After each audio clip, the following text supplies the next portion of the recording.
সঞ্জয় সেনের মনটা যে এত উদার তা তো আমি আগে বুঝতে পারিনি। আমি ভাবতাম লোকটা নিষ্ঠুর, অহংকারী, আত্মসুখ সর্বস্ব, কিন্তু ওনার ব্যবহারে আমার সে ধারণাটাই বদলে গেল। আসলে বাইরের ব্যবহার থেকে মানুষের বিচার করতে যাওয়া সত্যিই মূঢ়তা। দীপকদা, আমার সঙ্গে একটা কথা ছিল দীপকদা। হ্যাঁ বলো। বলতে ঠিক ভরসা পাচ্ছি না। কথাটা শুনে তুমি যদি রেগে যাও, মানে কথাটা শুনে তুমি যদি চটে যাও। আরে না না, বলো না, কি বলবে? তোমাকে দেখলে আমার ভীষণ ভয় হয়। মনে হয় তোমার মধ্যে যেন আগ্নিগ্রিয়ের লাভা স্রোত বইছে, যে কোনো মুহূর্তে দাবানল হয়ে চলে উঠবে তুমি। মনে হয় তোমার বিক্ষুব্ধ আত্মা একটা কিছু করবার জন্য ছটফট ছটফট করছে। তাই নাকি? তোমার কোনো ভয় নেই চন্দন, আমি অভয় দিচ্ছি। বলো কি বলবে? এ মানে দীপককে আমি বিয়ে করতে চাই। অবশ্যই তোমাদের যদি সম্মতি থাকে। আমি হোমগার্ডে একটা চাকরিও পেয়েছি, 1 মাসের জন্য ট্রেনিং এ যাচ্ছি। বেশ, আমি বিয়ে করব। দীপার সম্মতি আছে, কিন্তু তোমাদের ইচ্ছার বিরুদ্ধে তো কোনো কিছু করা সম্ভব নয়। চন্দন, সত্যি তুমি আমার বোন দীপাকে বিয়ে করবে? আরে পাগল, তুমি আমার বোনকে বিয়ে করবে তো আমার ভাগ্যের কথা, আনন্দের কথা। হ্যাঁ দেখো, আমার কোনো আপত্তি নেই, কিন্তু তোমার বাবা কি রাজি হবে? মানে সাতকড়ি বাবু? বাবার মতে আমি বিয়ে করব। যেখানে পোস্টিং হোক, বিয়ের পর দীপাকে নিয়ে আমি সেখানে চলে যাব। বাবা যদি বিয়েতে সম্মতি নাও দেয়, কে কিন্তু আমাদের আটকাবে। দেখো ভাই, আমরা কিন্তু দাবি দেওয়া কিছু পূরণ করতে পারবো না। কোনো দাবি নেই আমার, তোমরা শুধু শাখা সিঁদুর দিয়ে বিয়েটা করে দেবে। আমি আসি দীপদা, 9:36 আমার ট্রেন। কথাটা তুমি দীপাকে জানিয়ে দাও। আমি আসি।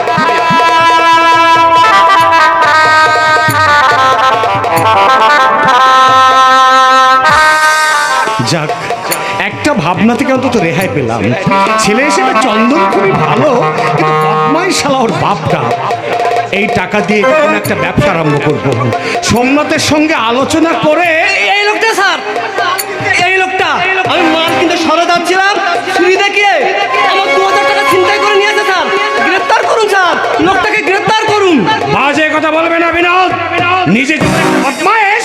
এই ছেলে, তুমি বলতে চাইছো এই ছেলেটির অভিযোগ মিথ্যে? মানে শুধু শুধু তোমার নামে বদনাম দিচ্ছে? মারা ছোটা বাপের নাম ভুলিয়ে দেবো বেটা। চোর, গুন্ডা, সমাজ বিরোধী মাস্তানদের কিভাবে সাহিত্য করতে হয় এই কথা তো দত্ত তো ভালোভাবেই জানে।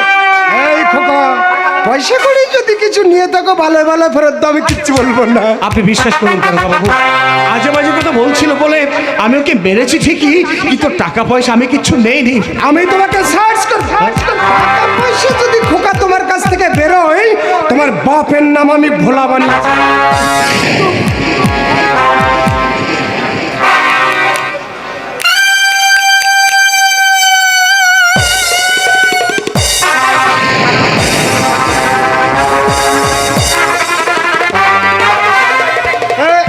এটা কি? হ্যাঁ, কি কথা বলছিস না? কি আছে এই খামের মধ্যে? কোথায় পেয়েছিস এই খাম? চলো, কথা বলছিস না যে এই খামটা? ওই খামটার মধ্যে স্যার আমার 2000 টাকা। এক চড়ে মুন্ড ঘুরে দেবো। দেখেছেন স্যার? দারোগা বাবু, আপনি বিশ্বাস করুন, এই খামটাকে সঞ্জয় বাবু আমাকে দিয়ে গেছেন। আমার কথা যদি বিশ্বাস না হয়, আপনি চলুন সঞ্জয় বাবুর কাছে। সঞ্জয় বাবু যদি বলেন। কিন্তু সঞ্জয় বাবু, মিস্টার সেন, এই ছেলেটা বলতে চাইছে একটু আগে নাকি এই খামটা আপনি ওকে দিয়ে গেছেন। আচ্ছা, সত্যি কি খামটা আপনি ওকে দিয়েছেন? আমি দিয়েছি।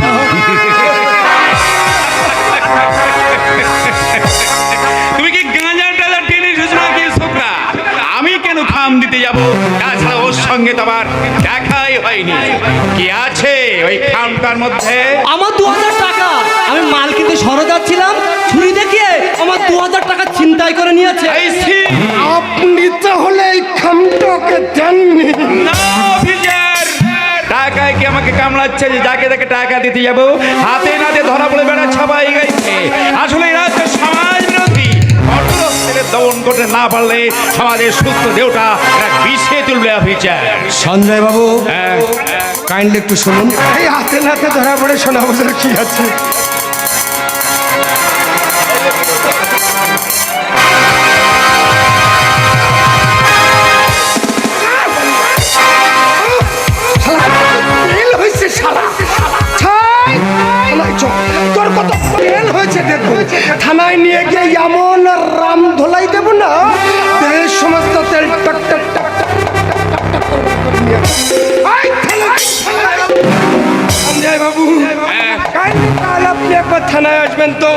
থানায় এসে ডায়েরিতে লিখে দিয়ে যাবেন এই ছেলেটার কাছে 2000 টাকা পাওয়া গেছে, আপনি তো সাক্ষী।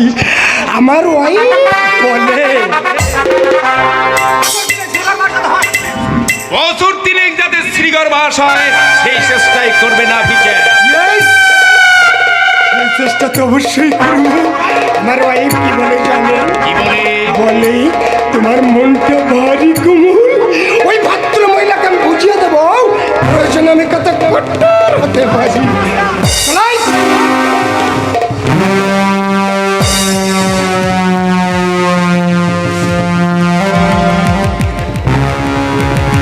যাচ্ছি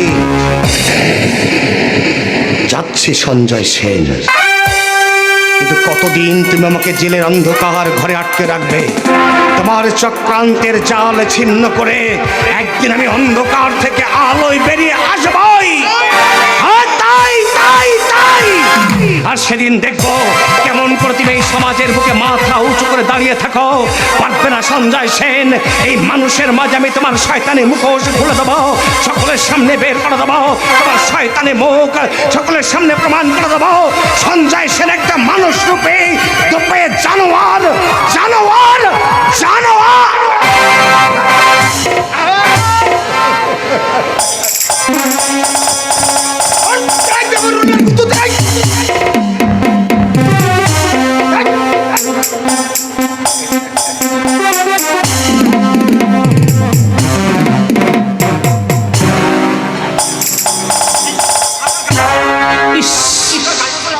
আপনার গালে যে রক্তবর্ণ বয়ে যাচ্ছে স্যার।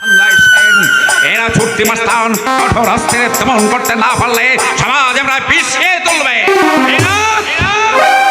থানায় চলো। স্যার তাই চলুন।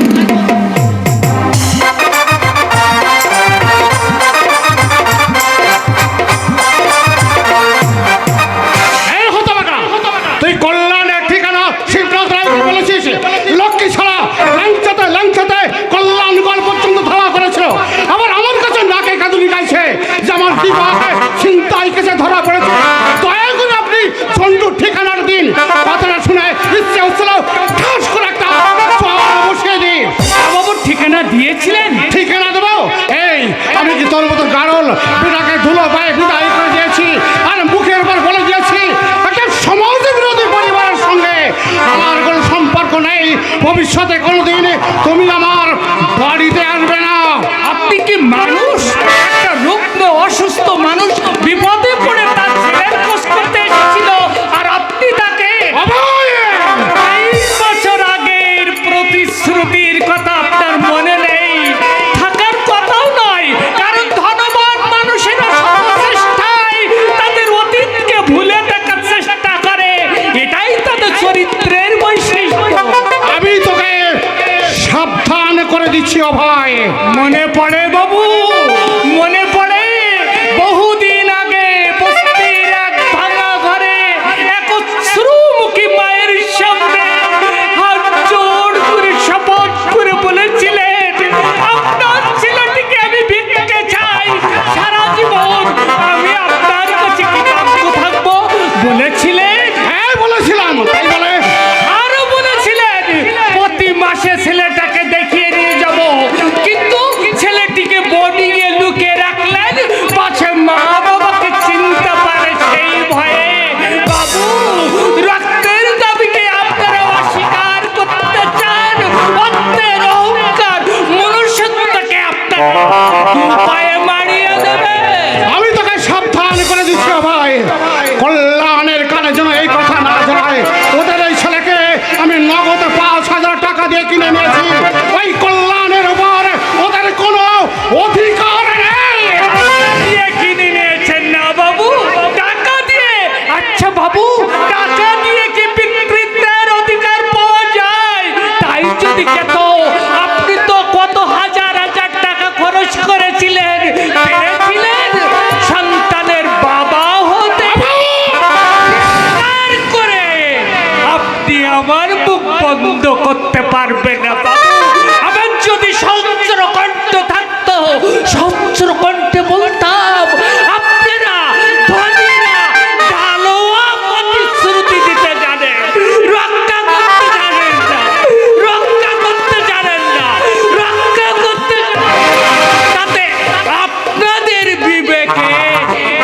এতটুকু বাদে না বাবু, এতটুকু বাদে না।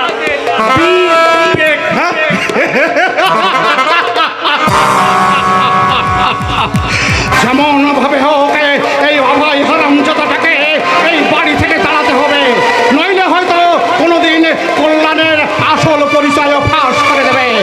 অনেক আগে ওই শুয়োরটাকে আমি বাড়ি থেকে দূর করে দিতাম, পারিনি শুধু কল্যাণের জন্য।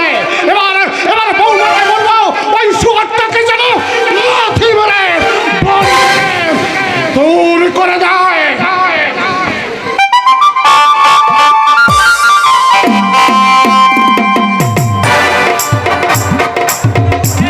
একটু দাঁড়াও দাদা বাবু, এই জুতোটা একটু পরিষ্কার করে দিই।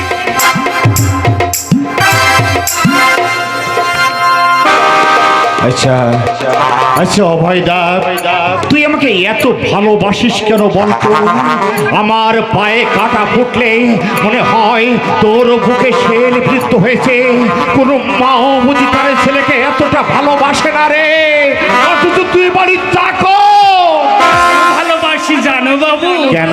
তুমি আমাকে খেতে দাও, পড়তে দাও, মাসে মাসে মাইনে দাও, অসুখ বিসুখ হলে ডাক্তার দেখাও। তাই বুঝি? ও সব বাজে কথা।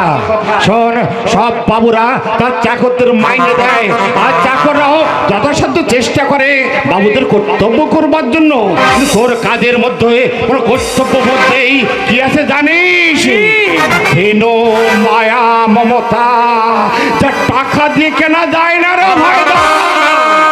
বাবু, আমাকে দিন কতকের জন্য ছুটি দিবেন বাবু? ছুটি? এই ছুটি দিতে কোথায় যাবি রে? আমার মাকে দেখতে যাব। মা? এই অবয়দা, তোর মা? তোর মা বেঁচে আছে? ওই এতদিন তো বলিসনি। এতদিন আমি তাদের খোঁজ পাইনি বাবু। শুনলাম শহরতলিতে একটা বস্তিতে থাকে, ভাইটা নাকি পুলিশের হাতে ধরা পড়েছে। তাই একটিবার আমি চোখের দেখা দেখে আইব। ভাগ্য দাদা বাবু, ভাগ্য, নইলে ভাইটা চিন্তায় কিছু ধরা পড়বে কেন? অভয়দা, আমি জানি, আমি জানি চিন্তাই সে করেনি, চিন্তাই সে করতে পারে না। শুনলাম মা তাকে বিয়ে পাশ করিয়েছে। কেউ ষড়যন্ত্র করে, কেউ ষড়যন্ত্র করে আমার ভাইটাকে পুলিশে ধরিয়ে দিয়েছে। নইলে সমাজ বিরোধী সেও কোনোদিন ছিল না। হতে পারে না বাবু, হতে পারে না। অভয়দা, অভয়দা, অভয়দার ভাই আমার জ্ঞান হওয়া অবধি শুনেনি অভয়দার মা আছে, ভাই আছে, অথচ কোনোদিন ব্যাপারটা আমি ঠিক বুঝতে পারলাম না, কিছুতেই বুঝতে পারলাম না। তুমি একটা রাঁধুনি দেখবে তো, তোমার অভয়কে দিয়ে আমার একদিনও চলবে না। আমার চলবে? ওর ওকে তো রান্নাগুলো কিছুতেই আমার মুখে রুজবে না। আমার রুজবে? কি আশ্চর্য! আমি ওকে রাখতে চাই না। আমি চাইছি। আমার অনিচ্ছা সত্ত্বেও তুমি ওকে রাখবে? তোমার ইচ্ছার দাম দিতে গেলে আমাকে না কেউ উপোস করে মরতে হবে, সেটি আশা করি সেটা তুমি চাইবে না। কোনোদিন বেলা দুটো এসে দেখি তুমি দিবা নিদ্রা যাচ্ছ, কোনোদিন রাত 8টা এসে দেখি তুমি টেনিস খেলতে ক্লাবে চলে গেছো। তখন মায়ের আদর, বাবার ভালোবাসা দিয়ে আমাকে খেতে দেয় জানো ওই অভয়দা। অর্থাৎ ওকে তাড়িয়ে দিলে আমাকে তিলক পরে, কেরুয়া বসন পরে আমাকে সন্ন্যাসী হতে হবে। সেটি আশা করি সেটা তুমি চাইবে না। তাহলে তুমি ওকে তাড়াবে না? কি আশ্চর্য! যে মানুষটা সারাটা জীবন দিন পথ পরিশ্রম করে গেছে, আজ আমাদের জন্য পরিশ্রম করে চলেছে, তোমার একটা কথায় ওকে আমি তাড়িয়ে দেবো এতটা অমানুষ ভাবলে কি করে? সে নেই আমার কি মনুষ্যত্ব বোধ বলে কিছু নেই? ঠিক আছে, ঠিক আছে, তুমি তোমার ওই আদরের পেয়ারের চাকর নিয়ে থাকো। ওই চাকরই তোমার আপনজন, আমি তোমার কেউ না। আমি আজই আমার ড্যাডির ওখানে চলে যাবো। মিস্টার গুপ্ত, মিস্টার সমাদার, বউয়ের কথা ছেড়ে এক পাও চলে না। সেদিন মিছাজ মুখার্জি আমাকে বললেন তার স্বামী নাকি অফিস থেকে ফিরে সরকারি কাগজপত্র দেখিয়ে তার মতামত জানতে চান।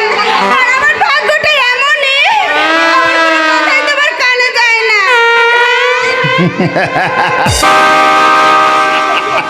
আশ্চর্য আশ্চর্য অভিযোগ। মিস্টার গুপ্ত আর মিস্টার সমাদ্দারের মতো আমাকে নাকি বইয়ের কথা উঠতে হবে আর বসতে হবে। হ্যালো মাই বয়, অফিসে বেরোচ্ছ বোধ হয়। হ্যাঁ, এর সঙ্গে আমার কিছু আলোচনা আছে। আগে বলুন। কিছুদিন আগে আমাদের ওখানে একটা সমাজ বিরোধী মাস্তান ধরা পড়েছে। এক মোদির 2000 টাকা ছিনতাইয়ের সময় হাতে নাতে ধরে ফেলেছে পুলিশ। কে ধরা পড়েছে ড্যাডি? তুমি তাকে চিনবে না মা। এরা হচ্ছে উল্টি মাস্তান, সমাজ জীবনের এক একটা অভিশাপ। এরা বিংশ শতাব্দীর জঞ্জাল। পুলিশ যদি এদের কড়রকে দমন করতে না পারে তাহলে সমাজের সত্য দেহ তারা মিশিয়ে দেবে। কল্যাণকে বলছিলাম, এরা হচ্ছে সমাজের দুষ্ট ক্ষত। তা আমাকে কি করতে বলছেন? আমার ইচ্ছে তুমি নিজে কেসটা টেক আপ করো। বদমাশ যাতে মিনিমাম 3 বছর শাস্তি হয়। সাধারণ নাগরিকরা এদের ভাই সন্ত্রস্ত। এরা মানব সভ্যতার জঞ্জাল। এরা সভ্যতার জঞ্জাল। আর যারা আইনের মুখে জুতো মেরে রন্ধ পথে লক্ষ লক্ষ টাকা রোজগার করছে, তারা কি সভ্য সমাজের কলঙ্ক নয়? 25 বছর আগে কাউকে যদি গরিব দেখি, আজ যদি তাকে কোটিপতি হতে দেখি, তাহলে মনে প্রশ্ন জাগে না বাবু, কি করে লোকটা কোটিপতি হলো? কোন রন্ধ পথে ভান্ডারের চাবি তার হাতে এলো? আচ্ছা ভাই, তুই কি আমাকেই লক্ষ্য করে কথাগুলো বলছিস? না বাবু, না, আমি কারোর নাম ধরে বলছি না। আমি শুধু জেলা পুলিশের বড় কর্তার কাছে অভিযোগ করছি। অনুসন্ধান করে দেখাই এদের রক্ষক কেন শিক্ষিত তরুণরা নেমে যাচ্ছে অসৎ পথে? কোন সুড়ঙ্গ পথের উদ্ধার করে একদল মানুষ টাকার পাহাড় জমিয়ে চলেছে? তোর স্পর্ধা তো কম নয়। চাকর হয়ে তুই বড় বড় কথা বলছিস? চাকর? আমি চাকর হয়ে এই অভিযোগ জানিয়ে গেলাম মাগো। অনুসন্ধান করো আইনের লক্ষ্য, অনুসন্ধান করো আমার এই অভিযোগের অনুসন্ধান করো।